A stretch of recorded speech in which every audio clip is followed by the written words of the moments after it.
Hi guys, so in today's video we're going to have a look at some exercises that focus on building grip strength. Really when it comes to building grip strength, this is something that can be really overcomplicated, and there are all sorts of products out there that you can buy, like grip toys for example, things that you can squeeze that have different levels of resistance. But really when it comes to building grip strength for aerial, we want to do it in as simple a way as possible. We also want to do it in a way that is going to be progressive, so meaning we're not putting our hands and fingers under too much load and force too quickly. We want to build strength that not only targets the muscles but also the connective tissues as well. I'm going to take you through 3 drills that I use with my aerial clients. Each drill is ridiculously simple, does not require complicated equipment or expensive equipment, and you can do this at home or you can do this as part of your training session when you're at the aerial studio. Obviously, things like hanging, anything that we actually do in the air or on the apparatus is going to be really helpful building grip strength. Like we're essentially doing that all of the time as part of aerial anyway. But supplementing this with specific strength and conditioning drills can be really helpful just because it's a way of building more strength without the load of our body weight and without the stress of trying to grip onto the equipment while we're also figuring out other things that are happening as part of a trick or a skill. So if you want to build stronger hands, stronger fingers, and stronger wrists, check out the 3 exercises that are coming up in this video and give them a try in your training.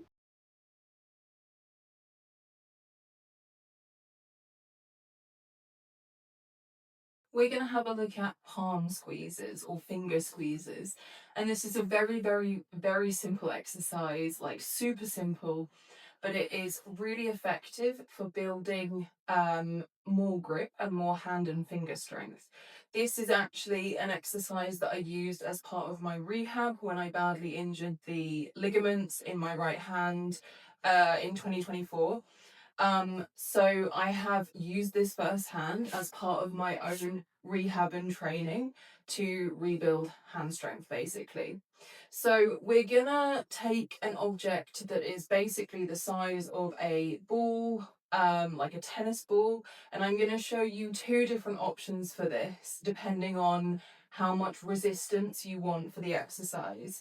So my first prop, and the prop that I actually used for my rehab, is this little plushy orange. So this is a soft toy, right? So it's very soft, it's very squidgy. So you can use something that is like really soft and feels very like comfortable to hold in your hand because it's so soft. It's kind of malleable. It will move with your fingers. We're going to place it in the palm of your hand. We're going to wrap our fingers and thumb around it in a way that just feels like the natural way you would grip it. And then we're going to squeeze and then release. Squeeze and then release. And that's literally the exercise. And so it's moving in and out of this tension and clenching the fist. We're essentially just trying to make a fist around the object, and then we're releasing. You don't really need to hold the object for longer than 2-3 seconds. If you want something to create a bit more resistance and that's going to feel a bit more challenging, then same size object, but it needs to be harder or more solid. So you can use a tennis ball or a lacrosse ball or even a hockey ball, might be better. This is actually a juggling ball, but it's like completely solid. Like there is no way that I can like I'm squeezing as hard as I can and I can't like bend the ball, right? It doesn't really move. So it's just a really solid object. But exactly the same thing. I'm going to put it in the palm of my hand and I'm going to grip it with my fingers in a way that feels comfortable for my hand. And then I'm going to squeeze, so create tension and then release. Squeeze and create tension and then release. So you can play around with different objects to find what feels good for you, and start building up your hand and finger strength from there.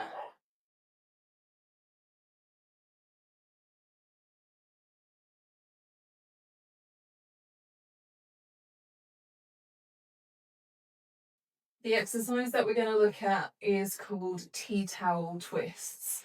This is a really nice exercise for working on grip that's applicable to vertical apparatus like rope or silks, but it's also a really nice exercise just for building more grip, building more hand and finger strength, and also building a little bit more strength and mobility through the wrists, because we're going to be moving in a way that creates a bit of rotation. So I'm going to be using this lovely tea towel. So I literally want to have a tea towel for this exercise. If you don't, you can use like a t-shirt or a jumper, just something that's fabric. And depending on the size of your hands and how thick you want to create this, you can either just roll it up, like scrunch it up long ways like this, or you can fold it in half and then there'll be a bit more fabric to grip. So you can see what feels best for your fingers and your hands. From here, I want to pick it up with both hands, but then I'm going to move one hand around the front of the tea towel, and then I'm going to twist my hands in opposite directions. So I'm going to pull my right hand back as I push my right hand forwards.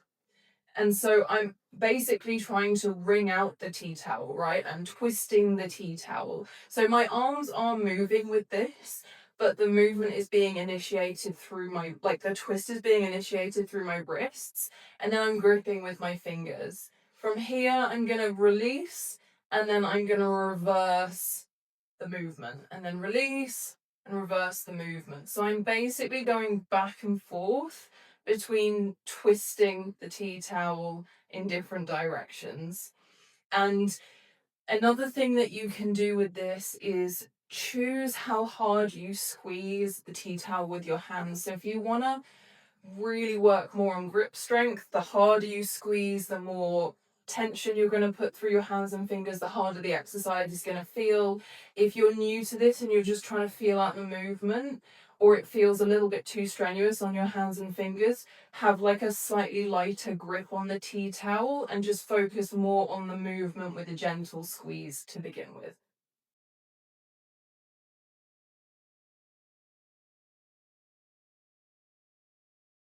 We're going to have a look at reverse wrist curls. So a curl is this kind of movement, right? Like a bicep curl, but we're going to be looking at the reverse of this. Now, the object that I'm going to hold for this exercise is my stage ball.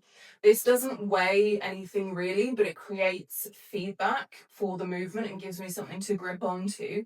This absolutely is an exercise that you can do with a weight, like a 1 kilogram or 2 kilogram dumbbell, but you do not have to start with. And in fact, I recommend working on it first with something that weighs like less than a kilogram. And then you can gradually build up the weight as you feel like you need to increase the difficulty. So I'm simply going to grip my stage ball, and then I'm going to have my arm out in front of me with my forearm roughly parallel to the ground. Whether I'm standing or kneeling, I want to think about having my core engaged, just because I want my body to be nice and still as I do this. I'm isolating the wrist and the hand. And then from here, I'm gonna lift up and I'm gonna try and pull my knuckles back towards my bicep. And then I'm gonna come back down. And then I'm lifting up and then coming back down. So if we just look at this from the side very quickly, when I think about lifting my hand up, I'm not just passively lifting the hand up. I'm trying to close the angle in the top of my wrist. So I'm really trying to squeeze in this part of my wrist. It's very, very active through my wrist and through the back of my hand. So go nice and gently to begin with, like keep the movement slow, work with a light weight, and you can gradually start to build this up. And then the one thing I will say with this exercise is if it feels like you do, I don't know, maybe 3 to 5 reps and then the muscles feel a little bit like tight or a little bit overworked, there's a stretch that you can do straight after to help decompress for this. So I'm going to take my thumb and my hand and basically make this L shape, and then I'm going to rest the bottom of my wrist on top of my thumb. My spare fingers are going to hold my hand, and then I'm just going to push my hand down. So I'm trying to push it like this, but because I have my thumb underneath my wrist, it it stops the wrist from stretching in a really uncomfortable way, and it basically like pulls the top of the wrist out. So it creates a really nice decompressing stretch. So you can add that after this exercise if you feel like it would be beneficial. All right, I hope that was helpful. I hope you enjoyed the tutorials for those exercises, and if you give them a try, I would love to hear how you get on with them. Again, with this video, I'm sharing something that I think is simple but effective for conditioning your grip strength. A lot of times, this sort of training can be really overcomplicated, and we just don't need to be doing a bazillion different exercises with a bazillion different bits of equipment. So give this a try and see how it helps. And if you have any other videos that you would like to see, like if there's anything specific that you want help with or you would like to see conditioning exercises for, you can let me know in the comments. I would love suggestions because it helps me create more valuable content for you guys. And if you enjoyed this video, please like and subscribe and give it a share with anyone you think it would be helpful for. And I will see you in the next video.